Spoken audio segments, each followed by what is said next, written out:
What you gotta do?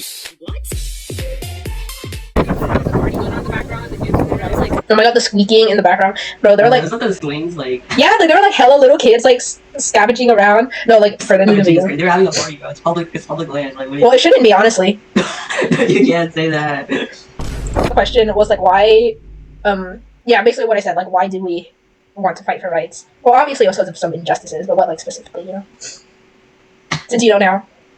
Well, we wanted rights because, like, up until then, like, with all the immigration stuff, a lot of people did not view Asians as, like, real people. If you could, I guess, like, there was a lot of stereotypes about how, like, Asians are all passive and we're, like, exotic and oriental, and reasonably, we did not like that label, so we wanted to, like, break those stereotypes. We wanted to, like, break anti-Asian laws of, like, originating from, like, the 1800s of all periods. Like, this is the 1960s, 1970s. Why are we still like in our old ways, right? No, literally like 100 years they're not changing is insane. Yeah. There's also like a bunch of like just job inequality as well, right? Because like they saw us with like stereotypes of like all the education stuff and like how we lived, like how we worked, and like there would like the other people would view Asia as like stealing all the jobs and they don't deserve equal pay, and that's kind of messed up. So they also wanted to end like the racist hiring practices as well, and like be able to have the same opportunities in the land of freedom and all. Like at this, like not everyone is good at math. Like just because I'm an Asian doesn't mean I'm good at math. Hello. So it's the Asian AP calc. No, for real. Just took the AP test too, huh? Look, hey, I got my 4 today, bro. I got my 4 today. Watch. Not all Asians are good at math, she says. Okay, well, that's not correlated at all. It's not correlated at all. Okay, girl. Okay, model minority, I guess. No. Like even from what I remember, the term like Asian American came from this guy named Yuji Ishioka, who like was very involved with the whole like civil rights movement for us, and he was like a student activist who helped like in protests like around like the West Coast as well, and it kind of like brought this unity for everyone together where like instead of like every ethnic group and like race like separated, we all had this one collective term we could use instead of just exotic. You know? Due to these problems, we obviously took power, right? No, because I'm actually the term, yellow power. Okay, and before you come at me for saying that's hella racist, okay, this is actually a term First of all, we're Asian, so it's okay. Yeah, okay, anyway, so yellow power actually derives from, the black power ideology, and it basically stands for, taking action and, controlling the decision. And, yeah, this was obviously, influenced by the black power movement and the anti-Vietnam War movement.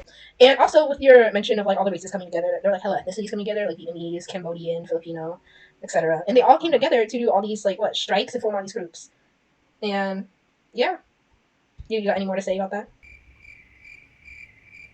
You just said everything, so yeah.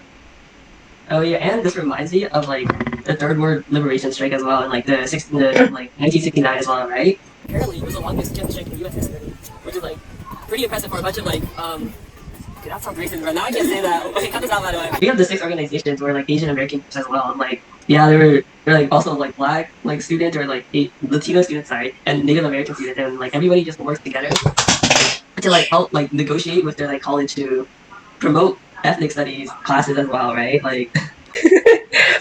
Okay, well after all the strikes and the groups being formed, then what happened? You know, the long fight over the decades. Eventually, after negotiation, they were able to. We were able to get ethnic studies class for the next year. Okay. Yeah, it's not all good though. However, because okay, how do I describe this? There's this in San Francisco, right? There was this international hotel, right, which is basically just a really good place to affordable housing, for elderly Chinese and Filipino men, and in general, it's just a really good congregation place for a bunch of Asian American activists at the time as well. And the city of San Francisco wanted to tear it down for more parking lots. Bro, not more parking lots. It was a big ripple effect. It's oh, we have to stop this. Yeah, people were mad and they were pissed off, and they utilized the rapid production of silk screen posters and other ways of advertisement for their cause, to spread the message to stop the internet from being bulldozed and all. And they were able to do that for 10 years until San Francisco was okay, that's enough. We're going to do this. We're going to have cars. We hate. Yeah. And then, which was August 4th, 1977.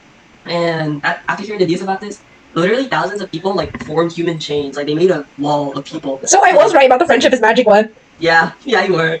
Yeah, but unfortunately, they did eventually break through and evicted the last of the residents.